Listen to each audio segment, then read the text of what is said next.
नहमदुहु व नुसल्ली अला रसूलिहिल करीम अम्मा बाद फ़ाऊज़ु बिल्लाहि मिनश शैतानिर रजीम बिस्मिल्लाहिर रहमानिर रहीम अस्सलातु वस्सलामु अलैका या सय्यदी या राहतल आशिकीन अस्सलातु वस्सलामु अलैका या सय्यदी या शफ़ीअल मुज़नबीन सल्लल्लाहु ताला अलैहि व आलिहि वसल्लम। प्यारे भाइयों और बहनों, अस्सलामु अलैकुम व रहमतुल्लाहि व बरकातुहू। आज जो छोटी सी और इंतहाई अहम बात, वाक़या और एक खुशनुमा गुफ्तगू इंशाअल्लाह ताला आपके यहाँ आपके गोशे गुजार करूँगा। उम्मीद करता हूँ कि इंशाअल्लाह ताला इससे आपको अपनी सोच की एक नई राहें मिलेंगी और ये इस बात का अंदाज़ा होगा कि नस्ल रसूल पाक गुले गुलदस्ताए नबी मुहतरम रसूल मुकर्रम हुजूर सल्लल्लाहु ताला अलैहि वसल्लम का क्या मकाम है।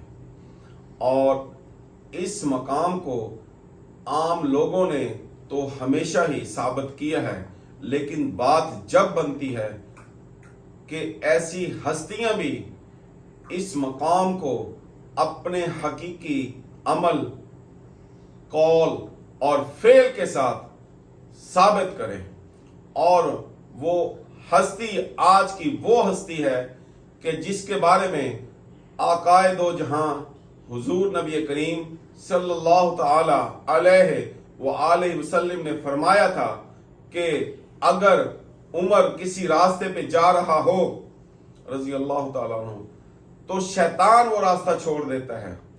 वो उमर रजी अल्लाह ताला अन्हु जिसके बारे में आपने फरमाया था कि अगर हजरत जिब्राईल अलैहिस्सलाम आपके फजाइल बयान करने लगे, यानी कि सैयदना उमर फारूक रजी अल्लाह ताला अन्हु के, तो हजरत जिब्राईल अलैहिस्सलाम ने ये बात खुद फरमाई कि 950 साल लगेंगे मुझे जनाब सैयदना उमर फारूक की फजीलत बयान करने में। और ये वो सैयदना उमर फारूक रजी अल्लाह ताला अन्हु हैं जिनके बारे में हुजूर नबी करीम ने ये फरमाया था कि उमर जन्नत का चिराग है। वाकया कुछ यूं है कि एक मर्तबा हसनैन करीमैन यानी कि मौला हुसैन और मौला हसन अलैहिस्सलाम हजरत अब्दुल्ला बिन उमर यानी हजरत उमर रजी अल्लाह ताला अन्हु के जो साहबजादे हैं, ये आपस में बचपन में खेल रहे थे। जैसे कि आमतौर पे आपने बच्चों को अक्सर देखा है, जब वो आपस में खेलते हैं वो दोस्त भी होते हैं और एक दूसरे को कुछ बाज़ औक़ात कोई अल्फाज भी कह देते हैं।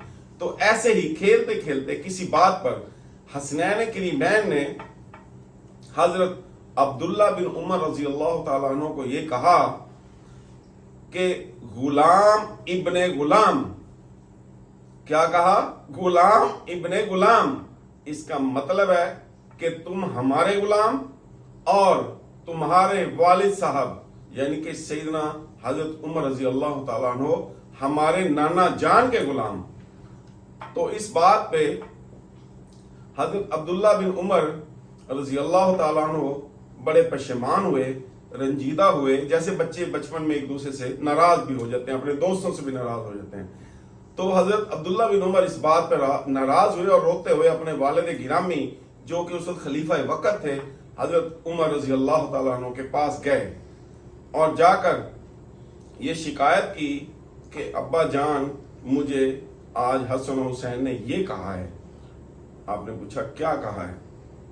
तो हजरत अब्दुल्ला बिन उमर ने कहा, उन्होंने मुझे कहा है गुलाम इब्ने गुलाम। आपने फरमाया वाक़ियतन ये कहा है? हजरत अब्दुल्ला ने कहा जी अब्बा हुजूर, उन्होंने यही कहा है।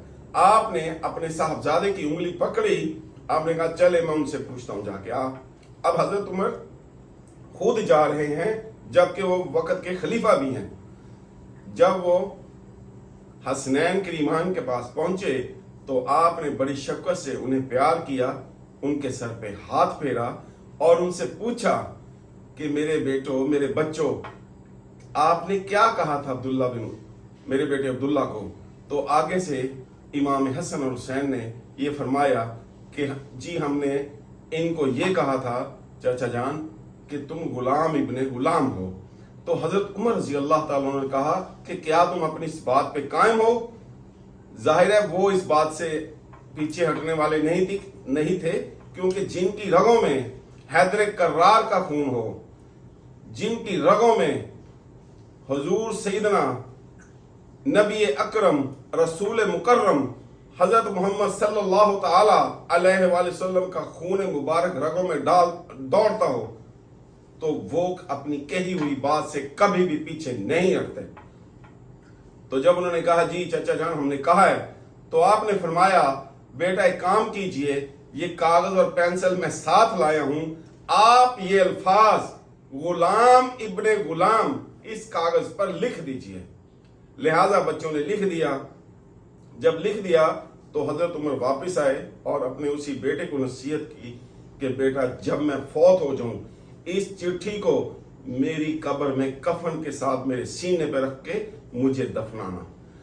اب آپ اس سے اندازہ لگائیے کہ ان اہل بیت کی کتنی اہمیت، عزت، احترام ہے۔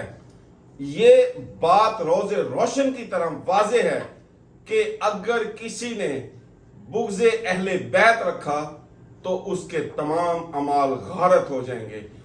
اب یہ بات سمجھنے کی ہے، اگر کسی نے کسی بھی طریقے سے دانستہ اہل بیت کی شان میں گستاخی کی یا ان کی اس شان کو جس کے وہ حقدار ہیں، جس شان و مرتبہ پہ وہ فائز ہیں، اسے وہ جان بوجھ کے گھٹائے، تو وہ بھی سمجھے کہ اس کے تمام اعمال غارت ہو گئے۔ تو اللہ رب العزت سے دعا گو ہوں کہ وہ ہمیں دین کو سمجھنے کی، صحیح سمجھنے کی توفیق عطا فرمائے۔ اور میرے پیارے بھائیوں اور بہنوں، اگر آپ کو میری گفتگو پسند آئی ہے تو پلیز میرے اس چینل کو سبسکرائب کر لیجئے گا۔ اجازت چاہتا ہوں۔ السلام علیکم ورحمۃ اللہ وبرکاتہ۔